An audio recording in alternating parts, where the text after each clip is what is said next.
Please welcome Anne Molina.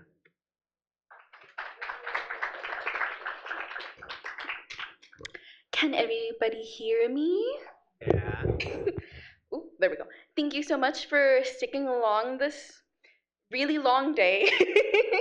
um, my name is Caterine Micaela Molina Barca. I normally just go by Kat. I want to start off by giving all of my thanks.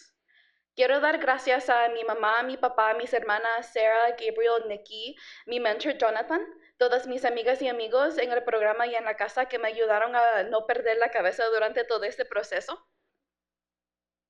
And a little collage of all of my friends and little funny moments that we have shared. I wanted to go ahead and start off with my undergrad. I did receive my BFA in painting at the University of Houston. Here are some pictures of my studio and me always having people inside of my studio. I definitely had a really great experience during my BFA. I've made a lot of friendships that are definitely going to last my entire life. And this is the time that I really started to take my art very seriously. Here are some of the paintings and illustrations that I've made during the beginning of my undergrad. I explored different topics like phobias, religious trauma, a lot of Latin subcultures, and grieving, and a lot of different things like that. These were some of my last paintings that I did during my undergrad. Once I started feeling that I had a really good flow in creating these like singular narrative paintings. And what inspired me to do that type of work? Well, it was certain artists, one of them being James Jean. James is a Taiwanese American artist based in Los Angeles who does painting, drawing, and printmaking. I have been heavily inspired by the way that they use their color palette to further express a narrative or a story within their artwork. Here's also one of their larger pieces. Another inspiration I had was Francisco Goya. He is a Spanish painter, and I've always really been drawn by how like beautifully haunting a lot of his pieces are, especially the narrative that a lot of them do tell. And then moving on to getting my master's and me transitioning from doing singular narrative work into more storytelling. I started that off. Oh, and I've always been super influenced by a lot of narrative work. So within video games, animation, TV shows. So I really have always loved that type of work. And I realized that I had the superpowers of being able to create something that could also be experienced and loved the same way that I have experienced and loved all of these different things. So with that, I never really did a lot of like storytelling per se, at least not like longer storytelling.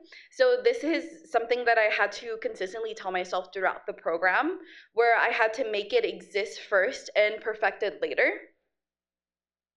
One of the first things that I did was based off of a song that my mom sang to me whenever I was really little, Hijo de la Luna by Mecano. Um, this was my first attempt at making installation work, as well as trying to incorporate some sort of audience engagement with my work, other than just looking at it. I wanted people to actually have an experience. And the story was about a girl that really wanted to get married. And so she begged the moon for a husband. The moon agreed, but in return, she had to give up her firstborn. And like a lot of darker fairy tales, it doesn't end the best. She ends up getting married and she gives birth. And whenever she does give birth, the baby is born as pale as the moon. And so her husband thinks that she has cheated on him, and which entices him to kill her and abandoning the baby on a cliff. I know. And throughout the story, the moon then comes down and picks up the baby, since that was supposed to be her baby. And the song kind of talks about the different phases of the moon and why they happen. So at the end of the song, it tells if the moon is full, that means the baby is in good spirit. But if the baby is crying, the moon creates itself into a crescent to create a little bassinet to make the baby fall asleep. So this is some of the process. I came from a very heavily painting-only background with my BFA. So exploring and trying out different things like laser cutting and actually going into the wood shop and playing with clay again was really nice. And I truly did enjoy it. And I knew that I wanted to continue this on to whatever I made next, which takes me into my mid-program review. Which in my mid-program review, I didn't know what I wanted to do other than me creating a story, creating my own story and learning how to play with. I wanted people to be able to interact with my art. And so this was my little idea board. And from that came the little story of a little star that fell down from the sky.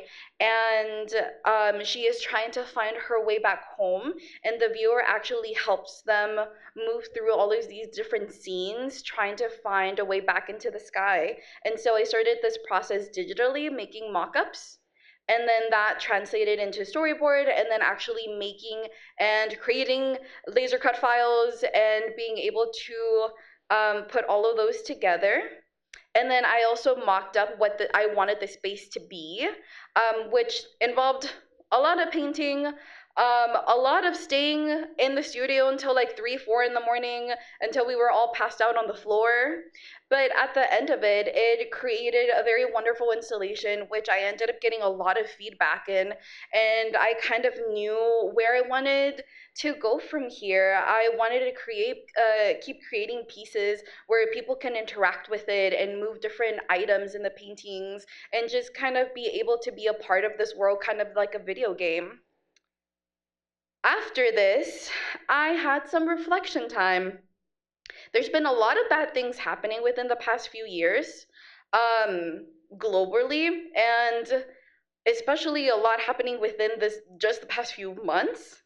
And it has definitely affected me, my friends, and a lot of families. And so I decided to take time to reflect and go back to realizing why I was doing what I was doing, which led me to my next work, which was Solo Soy una Payasa.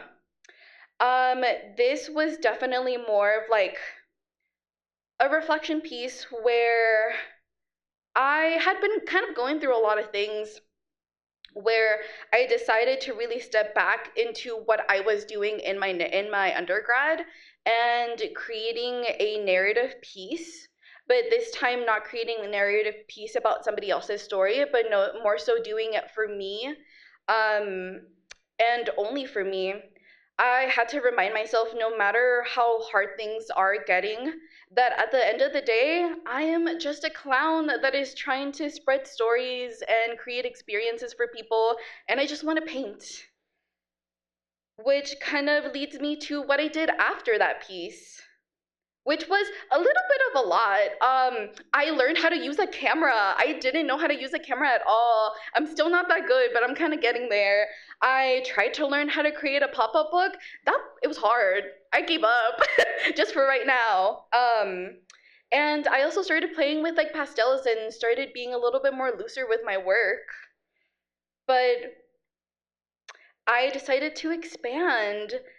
Literally expand out. I ended up taking over another flex space that is in the MFA building, and I am actively working on what I want to show for my thesis, which has kind of engulfed this entire room. But yeah, that has been my journey throughout my MFA program, and I just want to say art is hard, and every artist in this room is doing a goddamn fantastic job at doing what they are doing, and I just want to thank all of you guys for sitting down and hearing me out.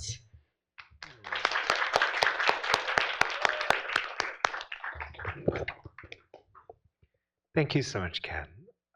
We have some space and time for questions, so if there are any, I'd be curious to hear them.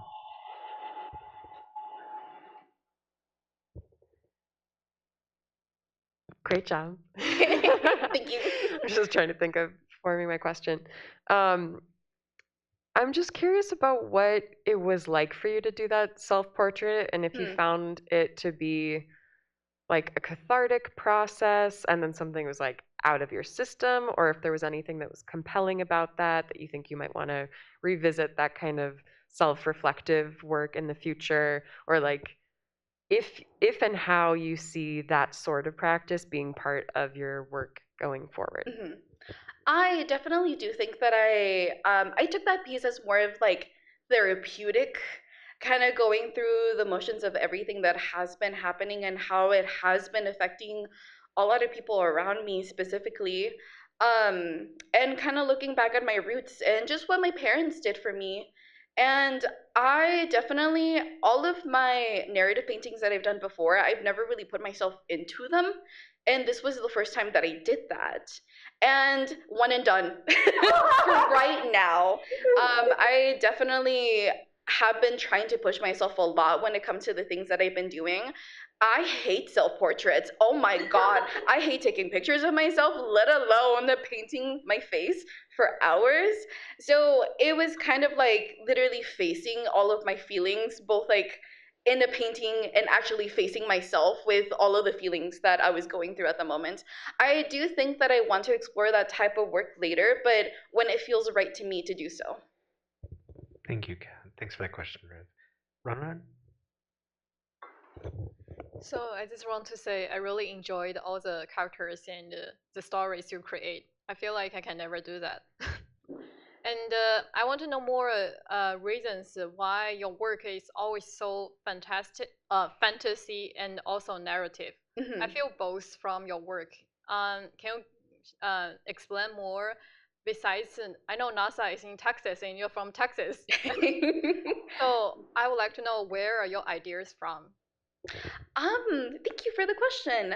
I definitely do think I am very heavily influenced by the like media that I consume. More so like I love literature. I love reading. I love watching TV shows and playing video games and all these things. And I have always really enjoyed consuming that type of media. And I never thought that I could make something that could even resemble that. But thinking like more broadly and being like, no, I have little hands that make artwork and I can kind of like form this into creating experiences for other people. And I just I don't know. I think a lot of it comes from, and something that I didn't really mention in my presentation is that I do write a lot. I write a lot of nonsense.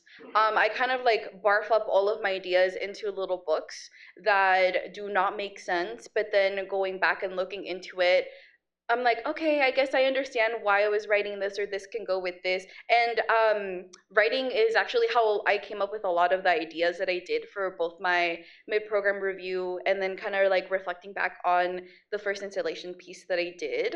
I don't know. I don't know like how I do it. I know that why I do it. I do it because I like it. Like I am very hard and I'm not gonna do anything that I don't like doing. Yeah, I don't know if that answered your question, but yeah. Thank you. I just want to leave a little space in case there's anybody in the chat who might have a question. It's a little bit easier to view from Texas than it is from over the Pacific. Are there any questions in the crowd or in the audience?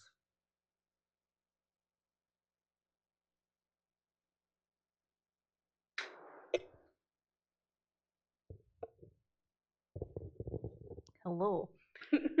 I know you touched a bit on the current project that you're working on right now, but I know that audience interactivity is very important for you.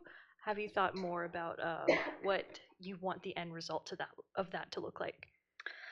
A very great question that I'm still asking myself. I am currently reading, and I think Gabriel, you can fill me this in, but I'm reading a book about audience experience that we were talking in our class. Yes, participation. Yes. I don't know. I am doing a lot of little experiments. I really did enjoy seeing people being able to like pick up pieces of my painting and interacting with it.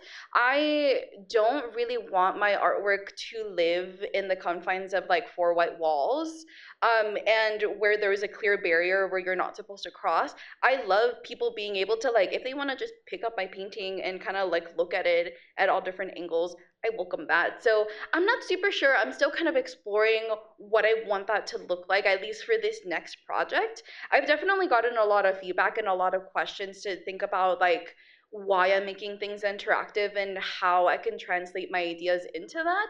But I'm still kind of working that through a little bit at the moment.